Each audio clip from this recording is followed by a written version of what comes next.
Reddit Mecota presenta, mis tíos me quieren robar todo lo que tengo y dejarme en la calle. Recuerda suscribirte y dale like para más contenido. Hola a todos, mi nombre es Gabriel y soy colombiano. Hoy les voy a contar una historia que, aunque difícil de creer, es completamente real. Provengo de una familia que ha sido muy privilegiada económicamente gracias al negocio ganadero que mis abuelos construyeron con esfuerzo y dedicación. Este negocio, que comenzó con pocas cabezas de ganado en un pequeño pueblo, creció hasta convertirse en uno de los más grandes y respetados de la región. La riqueza y el prestigio que acumuló mi familia fueron el resultado de años de trabajo duro, y esa fortuna ha pasado de generación en generación.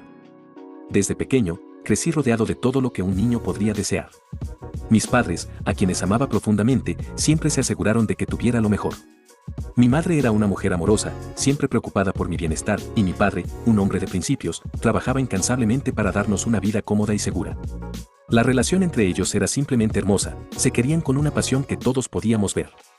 Nunca hubo un día en que no se mostraran afecto y respeto el uno al otro. Para mí, ellos eran el ejemplo perfecto de cómo debería ser una familia. Pero, lamentablemente, ese no era el caso con el resto de la familia de mi madre. Mi madre tenía 5 hermanos y una hermana, y la relación entre ellos era todo menos armoniosa. Aunque crecieron con todos los lujos que el dinero podía comprar, eso no los hizo mejores personas, al contrario, el dinero exacerbó las peores cualidades de cada uno de ellos. Mi tío Carlos, el mayor, siempre fue el jefe autoproclamado de la familia. Creía que, por ser el primogénito, tenía derecho a más que los demás. Era un hombre duro y frío, que no dudaba en manipular a los demás para conseguir lo que quería. Recuerdo un episodio en particular cuando tenía alrededor de 10 años. Estábamos todos reunidos en la casa de mis abuelos para una fiesta de cumpleaños, y mi abuelo mencionó en su discurso que, al morir, quería que todos sus hijos recibieran partes iguales de la herencia. Carlos, con una sonrisa forzada, lo felicitó por su sabia decisión, pero esa misma noche, escuché por casualidad cómo le gritaba a mi abuelo en la sala de estar, insistiendo en que él merecía más por haber sido quien cargó con el peso de la familia durante tantos años. Mi tía Marta, la única hermana, no se quedaba atrás. Era calculadora y astuta, siempre buscando la forma de sacar ventaja en cualquier situación. Durante un viaje familiar a Cartagena, noté que Marta pasaba mucho tiempo hablando a solas con mis abuelos, especialmente cuando los demás no estaban cerca. Después me enteré de que estaba intentando convencerlos de que le donaran una gran cantidad de dinero para abrir una tienda de lujo en la ciudad. Cuando mis abuelos se negaron, Marta se molestó tanto que no les habló por semanas, alegando que no la apoyaban como madre soltera, a pesar de que recibía más que suficiente ayuda de ellos. Mis otros tíos, Andrés y Javier, eran como una versión menos refinada de Carlos. Siempre estaban compitiendo por ser los favoritos de los abuelos, a menudo a costa de los demás. En una ocasión, Andrés y Javier casi llegan a los golpes porque ambos querían quedarse con una colección de arte que había pertenecido a su madre. Recuerdo cómo esa noche terminó con gritos y acusaciones, y mis abuelos llorando en silencio en su habitación, incapaces de calmar la tormenta que se había desatado en su propia casa. Diego, el más joven de los hermanos, era el más envidioso. Siempre se sintió menospreciado por sus hermanos mayores y, por eso, desarrolló un resentimiento profundo hacia ellos. Este resentimiento lo convirtió en una persona amarga y vengativa. Durante una comida familiar, Diego hizo un comentario sarcástico sobre cómo mi madre siempre tenía lo mejor, insinuando que nuestros padres le daban más importancia a su hermana que a los demás. Esto causó un malestar palpable en la mesa, y a partir de ese momento, Diego se distanció aún más, nutriendo su amargura en silencio. A pesar de estos conflictos familiares, mis padres y yo vivíamos en una especie de burbuja. Mi relación con ellos era maravillosa, siempre sentí su amor y apoyo incondicional. Pero esa burbuja estalló de manera abrupta y brutal cuando tenía 15 años. Fue un día que jamás olvidaré. Mi madre fue víctima de un asalto en la calle. Estaba regresando a casa después de una tarde de compras cuando 2 hombres armados la interceptaron. No contentos con robarle, decidieron acabar con su vida. La noticia llegó a mi padre y a mí como un golpe en el estómago. Recuerdo cómo caímos al suelo, abrazados, llorando en un silencio lleno de dolor e incredulidad. Mi padre, que hasta ese momento había sido un pilar de fortaleza, se quebró. Cayó en una profunda depresión, consumido por la culpa y el dolor. Lo peor fue que, en lugar de recibir apoyo de la familia de mi madre, fue atacado. Mis tíos lo culpaban de no haber estado allí para protegerla. Durante el funeral, mientras mi padre apenas podía sostenerse en pie, escuché a Carlos decirle en voz baja que un hombre de verdad hubiera estado allí para defender a su esposa. Esas palabras me hirieron tanto que todavía resuenan en mi mente. Mi padre, que ya estaba destrozado, cayó aún más en la oscuridad, sintiéndose responsable por algo que estaba completamente fuera de su control. A medida que pasaba el tiempo, empecé a notar que las cosas en la familia se volvían aún más tensas. Mis tíos comenzaron a visitarnos con más frecuencia, pero no por preocupación o apoyo. Parecía que siempre tenían algo que discutir con mi padre, y estas conversaciones se volvían cada vez más acaloradas. Aunque en ese momento no entendía completamente lo que estaba pasando, me daba cuenta de que había algo muy serio en juego. Un día, cuando tenía 17 años, mi padre me llevó a un restaurante. Estaba más callado de lo normal, y su rostro mostraba un cansancio que no había visto antes. Mientras comíamos, comenzó a hablarme sobre lo que estaba ocurriendo en la familia. Me contó que mis tíos estaban intentando dejarme fuera de la herencia de mis abuelos. Ellos sabían que, como único hijo de mi madre, me correspondía la parte de ella, pero no querían compartir lo que consideraban suyo por derecho. Habían estado presionando a mis abuelos para que cambiaran el testamento y redujeran mi participación, aprovechando que eran ya muy mayores y fácilmente influenciables. Mi padre me explicó que había estado luchando por mí, tratando de asegurar que se respetara la parte que me correspondía, pero cada vez que intentaba hablar con mis tíos, lo ignoraban o lo ridiculizaban. En una reunión familiar, Carlos incluso tuvo el descaro de sugerir que, como mi madre ya no estaba, lo más lógico era que su parte se dividiera entre los demás hermanos, como si la muerte de mi madre fuera una excusa para robarme lo que era mío por derecho. Con la situación empeorando, mi padre me aconsejó que contratáramos un abogado para iniciar un proceso legal en contra de mis tíos. Sin embargo, antes de tomar esa decisión, decidí intentar hablar con ellos por mi cuenta. Creía ingenuamente que, al ser su sobrino, me escucharían y entenderían mi posición. Así que un día, con el corazón en la mano, fui a la casa de Carlos, el hermano mayor. Recuerdo ese día con una claridad dolorosa. Cuando llegué, Carlos estaba en su oficina, rodeado de papeles y hablando por teléfono. Cuando me vio, colgó y me invitó a pasar, pero su mirada no era amistosa. Me senté frente a él, con la esperanza de que pudiera razonar conmigo.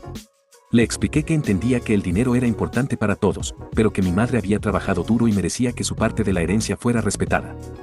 Carlos me escuchó en silencio, pero cuando terminé, su respuesta fue fría y cortante. Gabriel, dijo, tú no entiendes cómo funcionan estas cosas. Eres solo un niño, y no puedes esperar que nosotros nos quedemos de brazos cruzados mientras tú te quedas con una parte que ni siquiera sabes manejar. Intenté explicarle que no se trataba solo de dinero, sino del respeto a la memoria de mi madre, pero él solo se rió, una risa amarga y despectiva. Tu madre ya no está, dijo, y tú deberías estar agradecido de que estemos dispuestos a darte algo. Las palabras de Carlos me dejaron sin aliento. Sentí una mezcla de impotencia y rabia. No podía creer que alguien pudiera ser tan cruel y despectivo, especialmente hacia su propia familia. Me levanté de la silla, sintiendo las lágrimas arder en mis ojos, y salí de su casa sin decir una palabra más. Pero antes de que pudiera irme, Marta, quien había estado escuchando desde el pasillo, se acercó a mí. Gabriel, dijo suavemente, no te preocupes tanto por estas cosas. Deja que los adultos se encarguen. Tú todavía eres joven y tienes mucho por aprender. Esa noche, volví a casa más decidido que nunca. Sabía que no podía confiar en mis tíos, y que la única manera de proteger lo que era mío era a través de la justicia. Mi padre y yo contratamos a un abogado especializado en herencias, y comenzamos el proceso legal para asegurarnos de que se respetara la voluntad de mis abuelos y la parte de mi madre. Sin embargo, mis tíos no se quedaron de brazos cruzados. Utilizaron todas las tácticas sucias posibles para hacer que el proceso fuera un infierno para nosotros. Desde sobornar a testigos hasta manipular documentos, hicieron todo lo posible para asegurarse de que no obtuviéramos nada. Una de las peores situaciones que viví durante este proceso fue cuando descubrimos que mis tíos habían convencido a mis abuelos de que firmaran un nuevo testamento, en el que prácticamente me dejaban fuera de la herencia. Mi padre y yo fuimos a visitar a mis abuelos para hablar con ellos y explicarles lo que realmente estaba sucediendo. Pero cuando llegamos, encontramos a Carlos y Marta ya allí, susurrando cosas al oído de mis abuelos. Cuando intentamos hablar, mis abuelos parecían confundidos y asustados, como si no entendieran completamente lo que estaba pasando. Marta, con una sonrisa falsa, me dijo que mis abuelos estaban demasiado cansados para hablar en ese momento y que sería mejor que nos fuéramos. Salimos de allí sabiendo que la situación era mucho peor de lo que habíamos imaginado. Mis tíos estaban dispuestos a hacer cualquier cosa para conseguir lo que querían, incluso si eso significaba manipular a sus propios padres. Los días pasaban, y cada vez que intentaba avanzar en la lucha legal, sentía que me encontraba con más y más obstáculos. No solo estaba enfrentando a mi propia familia, sino a un sistema legal que parecía estar en su contra. Había días en los que me sentía completamente impotente, como si estuviera luchando una batalla perdida. En una ocasión, nuestro abogado nos informó que una de las propiedades que debía haber quedado bajo mi nombre ya había sido vendida por mis tíos, utilizando documentos falsificados. La frustración que sentí en ese momento fue indescriptible. ¿Cómo podían ser tan desalmados? Estaban dispuestos a todo, incluso a cometer delitos, para asegurarse de que no recibiera nada. Empecé a considerar seriamente la posibilidad de abandonar la lucha. Después de todo, mi vida con mi padre no era mala. A pesar de todo lo que había pasado, él seguía siendo un hombre exitoso, y yo tenía la oportunidad de estudiar en el extranjero, alejarme de todo este caos y comenzar de nuevo en otro lugar. Hubo noches en las que me quedaba despierto, mirando al techo y pensando si valía la pena seguir adelante. ¿Realmente tenía sentido continuar peleando, arriesgando mi tranquilidad mental y mi futuro? Mi padre, consciente de mi dilema, me dijo que me apoyaría en cualquier decisión que tomara. Me recordó que, aunque la situación era injusta, teníamos los medios para vivir cómodamente sin la herencia. Podía irme, empezar de nuevo en otro lugar y dejar atrás toda esta pesadilla. Pero cada vez que me encontraba al borde de rendirme, algo en mi interior se encendía.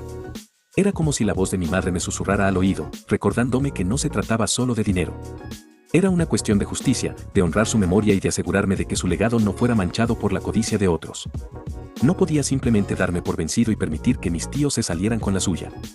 Aunque la opción de irme y empezar de nuevo era tentadora, sabía que nunca podría vivir en paz conmigo mismo si lo hacía. Hubo otro incidente que reforzó mi determinación de seguir adelante. Un día, mientras caminaba por la finca que alguna vez fue el orgullo de mi madre, me encontré con un viejo empleado de la familia, don José. Había trabajado para mis abuelos durante décadas y había visto crecer a mi madre y a sus hermanos. Cuando me vio, me saludó con afecto y me dijo algo que nunca olvidaré: Gabriel, tu madre siempre fue justa y buena. No dejes que su memoria sea manchada por la ambición de otros. Ella estaría orgullosa de ti por defender lo que es correcto. Esas palabras resonaron en mí profundamente. Sabía que don José tenía razón. No podía permitir que la codicia y la corrupción destruyeran lo que mi madre había trabajado tan duro para construir. La lucha no era solo por el dinero, sino por el principio, por la justicia y por el legado de mi madre. Una de las peores traiciones que enfrenté fue cuando mi tío Andrés, que había sido relativamente neutral en comparación con los otros hermanos, se volteó en nuestra contra. Andrés siempre había sido el que mantenía un perfil bajo en las disputas familiares, pero un día nos enteramos de que había firmado un acuerdo con Carlos y Marta, respaldando la modificación del testamento. La sensación de traición fue devastadora. Había creído que al menos uno de mis tíos podría ver más allá de la avaricia, pero me equivoqué. Andrés, quien había recibido más apoyo de mi madre que cualquiera de los otros hermanos durante su juventud, había decidido alinearse con nosotros por una promesa de una parte mayor en la herencia. A partir de ese momento, la situación se volvió aún más turbia. Los abogados de mis tíos comenzaron a utilizar tácticas dilatorias en el proceso judicial. Cada vez que parecía que estábamos a punto de avanzar, surgía una nueva complicación legal que retrasaba el caso. Era como si estuvieran jugando con el tiempo, esperando que me cansara, que finalmente tirara la toalla y me rindiera. Era una estrategia cruel y despiadada, diseñada para desgastarme emocionalmente y mentalmente. La presión era constante. Empezaron a circular rumores en la comunidad, insinuando que yo solo estaba interesado en el dinero, que estaba dispuesto a destruir a mi familia por avaricia. Estos rumores, claramente esparcidos por mis tíos, me afectaron profundamente. La gente que conocía de toda la vida comenzó a mirarme de manera diferente, como si yo fuera el villano en esta historia. Algunos amigos de la familia incluso dejaron de hablarme, creyendo las mentiras que se estaban difundiendo. Fue en esos momentos de soledad y desesperación cuando más consideré abandonar todo. La opción de irme a estudiar al extranjero, lejos de toda esta toxicidad, se volvía cada vez más atractiva. Podía empezar de nuevo, construir una vida lejos de las sombras de mi familia. Pero cada vez que me inclinaba hacia esa opción, recordaba las palabras de don José, la lucha de mi padre y, sobre todo, la memoria de mi madre. No podía permitir que su legado fuera destruido por la codicia. En una de las audiencias más tensas, nuestros abogados presentaron pruebas de las manipulaciones que mis tíos habían hecho con los documentos legales. Aunque parecía que finalmente estábamos ganando terreno, la juez decidió posponer su decisión, dándoles a mis tíos más tiempo para preparar su defensa. Era evidente que había influencias externas actuando en el caso, lo cual no era sorprendente en un sistema donde la corrupción a menudo prevalece. La frustración que sentí en ese momento fue abrumadora. Parecía que no importaba cuánto nos esforzáramos, siempre había algo o alguien dispuesto a bloquear nuestro camino. Sin embargo, a pesar de todo el dolor y la decepción, había algo que seguía alimentando mi determinación. Era el sentido de justicia que mi madre me había inculcado desde pequeño, la idea de que debemos luchar por lo que es correcto, incluso cuando todo parece estar en nuestra contra. Cada vez que pensaba en rendirme, esa convicción se hacía más fuerte. No podía dejar que la memoria de mi madre fuera deshonrada, y no podía permitir que mis tíos se salieran con la suya. Hoy tengo 19 años, y sigo en medio de esta batalla legal. Es una lucha diaria, no solo contra mis tíos, sino contra un sistema que muchas veces favorece a los más poderosos. He aprendido de la peor manera que en Colombia, la justicia no siempre está de parte de los justos, sino de aquellos que pueden pagar por ella. Pero no me rendiré. Mi madre merece que su legado sea respetado, y lucharé hasta el último aliento para asegurarme de que eso suceda. Si te gustó el video, dale like y suscríbete.